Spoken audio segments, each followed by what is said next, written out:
الشيطان الرجيم. بسم الله الرحمن الرحيم. والنازعات غرقا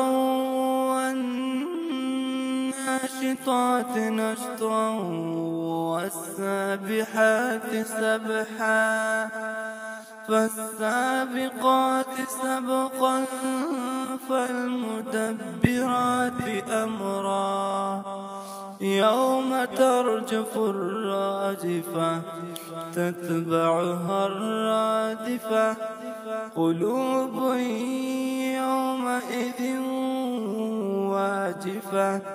أبصارها خاشعة يقولون أئنا لمردودون في الحافرة أئذا كنا عظاما نخرة قالوا تلك إذا كرة خاسرة فإنما هي زجرة واحدة فإذا هم بالساهرة هل أتاك حديث موسى إذ ناداه ربه بالوادي المقدس طوى اذهب إلى فرعون إنه طغى فقل هل لك إلى أن تزكى وأهديك إلى ربك فتخشى فأراه الآية الكبرى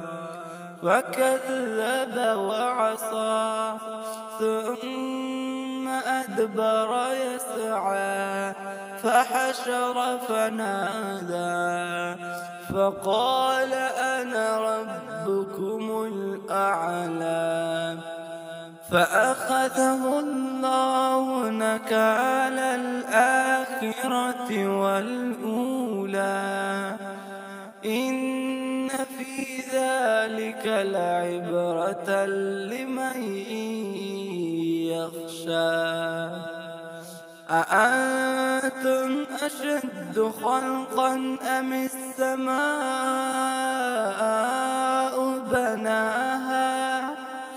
رفع سمكها فسواها وأغطش ليلها وأخرج ضحاها والأرض بعد ذلك دحاها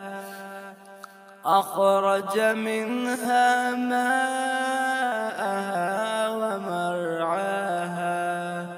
والجبال أرساها متاعا لكم ولأنعامكم فإذا جاءت الطامة الكبرى يوم يتذكر الإنسان ما سعى وبرزت الجحيم لمن يرى فأما من طغى وآثر الحياة الدنيا فإن الجحيم هي المأوى وأما من خاف مقام ربه ونهى النفس عن الهوى فإن الجنة هي المأوى يسألونك عن الساعة أيان مرساها فيما أنت من ذكراها إلى ربك منتهاها إنما أنت منذر من يغشاها كأنهم يوم يرونها لم يلبثوا إلا عشية أو ضحاها. صدق الله العلي العظيم.